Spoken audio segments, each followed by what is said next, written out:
Move. Move, damn you.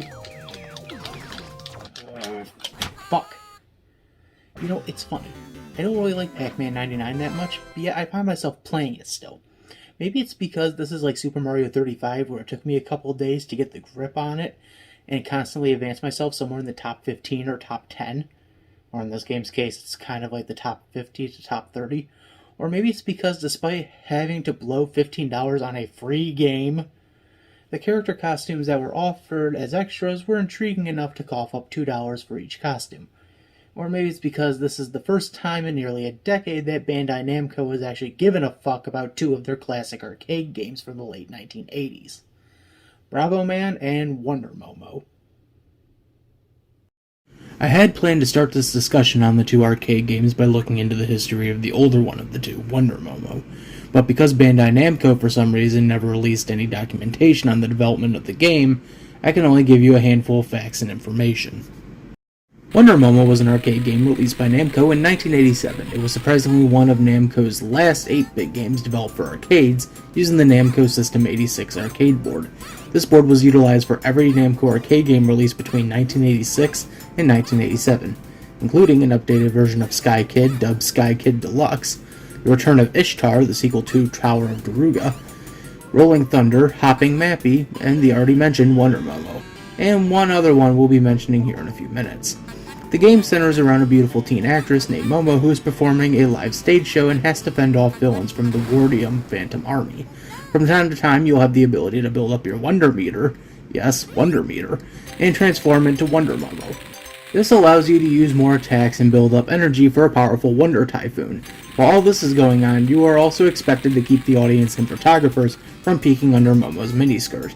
If that occurs, Momo will be stunned for a brief period of time. Now that I got through some of the history that I was able to get on Wonder Momo, plus give you a brief run of the game's plot and controls, I'm excited to say that we can move on to Bravoman.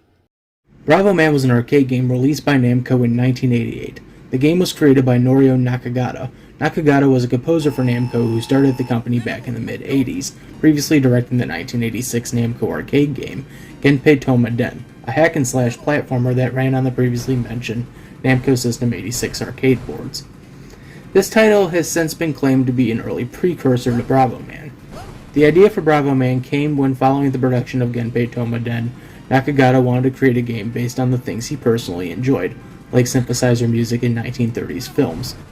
Nakagata took heavy influence for Bravoman from popular tokusatsu and kaiju films like Godzilla and the 70s Kamen Rider, by having much of the game's content be parodies of those respective genres along with some other classic video games at the time.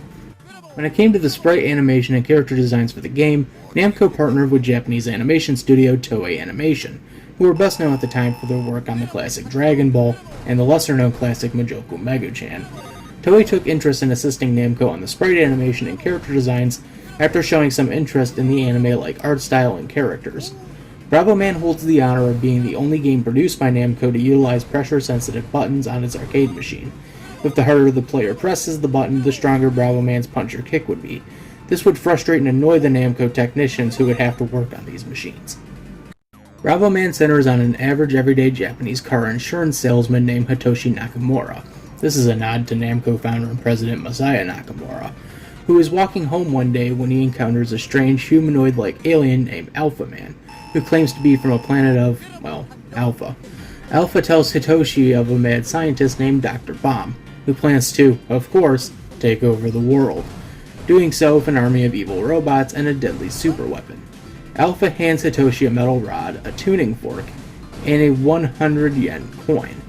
This transforms Hitoshi into the titular Bravoman, a bionic tokusatsu superhero who possesses telescopic limbs. Now it's up to Bravoman with the assistance of Alpha Man to stop Dr. Bomb and save the world. Now that I covered both history and plots for Wonder Momo and Bravoman, let's talk about their releases. Wonder Momo will be the first of the two to be released on February 24th, 1987. When it was released, it became a decent hit in the arcades in Japan. Honestly, I don't have the actual numbers of the units sold or the amount the game brought in through the arcade. Once again, due to Bandai Namco's lack of publicly released information. This game is also significant as it led to Namco starting up the beauty girl game genre for the arcades. The success of this game would eventually lead to Namco porting the game out to the Hudson NEC console, the PC Engine, on April 21st, 1989. The following year, Bravoman would be released to arcades, releasing May 20th, 1988. When it was released, it also became a big hit in the arcades, receiving praises from the Game-O magazine in Japan, receiving also 3 awards that year. 3rd for Best Editing to a Game in 1988, 12th for Annual Hit Game of 1988, and finally 3rd place for Grand Game of 1988. 2 years later, Namco would port the arcade hit to the Hudson NEC console, the PC Engine, releasing Bravoman on July 13, 1990, with a US release on the TurboGrafx-16 that October. So here are my copies of Wonder Momo and Bravoman, both for the PC Engine. No joke, these were literally the first games I ordered when I bought my PC Engine back in the summer of 2019. These were also some of the last games I would get through the now defunct JapanGamestock.com. The reason I bought these games I'll get into in a little bit, but to give you my feeling on these 2 games as a whole, I love them. Bravoman is a perfect side-scrolling beat-em-up and platformer, and Wonder Momo will probably go down as one of my favorite Namco games of all time, with Mappy being a close second. I love the art style, I love the fighting mechanics, and the overall tone these 2 games took with their story, comedy over action. These 2 took advantage of the fact that their stories made no sense and felt so genuinely Japanese that I'm not surprised that the arcade ports didn't get to see a US release, and with Bravoman being the only one of the 2 to sell in the US on the TurboGrafx-16. I can see why Namco decided not to release Wonder Momo as well, but with all that being said, we now must talk about the aftermath of these 2 releasing. Let's talk about the 90s. Following the PC Engine port of the game, Namco decided not to do any follow-ups for Wonder Momo, with the only other Wonder Momo project that would come out during the late 80s and early 90s being a brief manga adaptation for Famitsu Comics in March of 1989. After that, Namco would re-release the game for their Namco Museum collection on the PlayStation with Namco Museum Encore on October 30th, 1997. This would only release in Japan, unfortunately. After that, there would be a mobile port of the game released in June of 2005 for Japanese mobile devices. That same year, J-pop singer Haruki Maomi would release an album influenced by the game called Wonder Momo I, New Recording. This album would utilize the game's main theme along with additional tracks for the transformation sequence, all provided by Namco. The characters from the game would also make appearances in other games such as Beiting Keito's Eternal Wings and The Lost Ocean in 2003, where she would appear as a Magnus card. The Japanese exclusive crossover RPG Namco x Capcom in 2005, where Wonder Momo would be partnered up with Bravoman, and Tales of the Abyss the same year, along with the 2011 port for the 3DS, where she would make a cameo appearance as one of the dolls in Anissa's collection. Momo would also appear as in a balloon float in the bonus stage of the arcade game Marvel Land in 1990, and her costume would be utilized in the games Tales of the World, Radiant Mythology 2 in 2009, and The Idolmaster in 2005.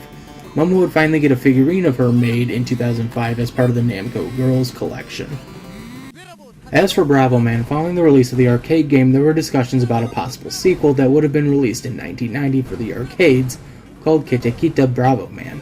The game would have been centered around Bravoman, now divorced, unemployed, and homeless, having to fight his way back to his former glory and win back the love of his wife. The game was unfortunately scrapped during the development stages as the team at Namco was unsure if the concept could even work as a sequel. Bravoman would receive a spin-off starring one of the bosses from the game, Pistol Diamo. The game was called Pistol Diamo no Boken and was a horizontal scrolling shooter that was best known nowadays for its outlandish themes and strange character designs.